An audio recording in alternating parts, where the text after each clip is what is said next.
शुभ सकाळर शुभ अभिनंदन। जय जगन्नाथ। आपण माने यही भली बड़ी भोर उठिकी विभिन्न प्रकार जो एक्सरसाइज अच्छी करतु साइकिलिंग हो चलवा हो किंतु यही कोमल सूर्य किरण रे आपण एक्सरसाइज कले प्रचुर परिमाण विटामिन डी मिलियो बोली डाक्तर मत।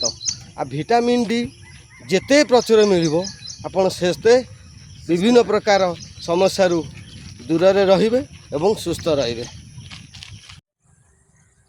हे सूर्य सहस्रांशो तेजरास जगतपते अनुकंपयां मानितं घुराणार्घ्य दिवाकर। हे सूर्य देवता ए विश्ववासी को आपण भल रखंतु सदा बेले यही भली कोमल सूर्य किरण दे विभिन्न रोग समस्या दूर करंतु। हे सूर्य देवताय नमः।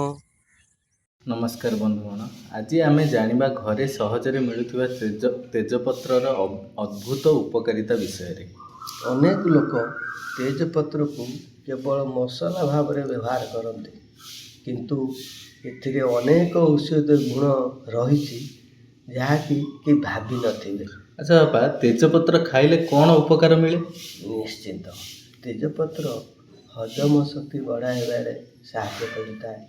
पेट फुलिबा, गैस और अजीर्ण भली समस्या रे यह लाभदायक अटे। बहुत बढ़िया। आउ किछि लाभ अछि कि?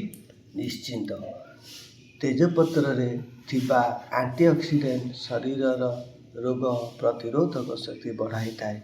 वीडियो रे आपण जो देखुचंती ये तेजपत्र गछ कंचा बेले या साधारणतः जानीपारे ये तेजपत्र गछ कि ना किंतु टिके मलिकी सुंघिले जानिब जे तेजपत्र भाया बासुची।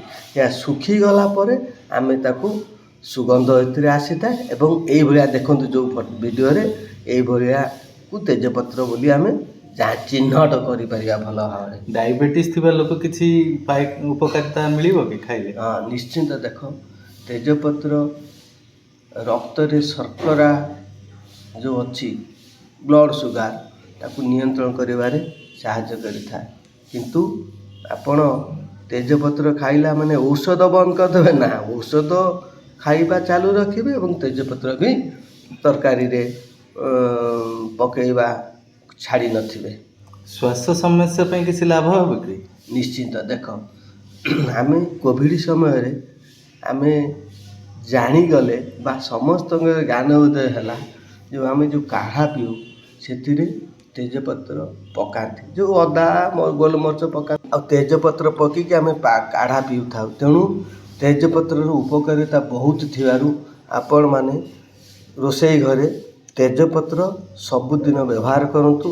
यार जेतिकी उपकार अच्छी आपणकर फायदा नियंतु। वीडियोटी भल लगिले आपण लाइक कमेंट एंड सब्सक्राइब करंतु। जय जगन्नाथ। स्वास्थ्य ही संपद।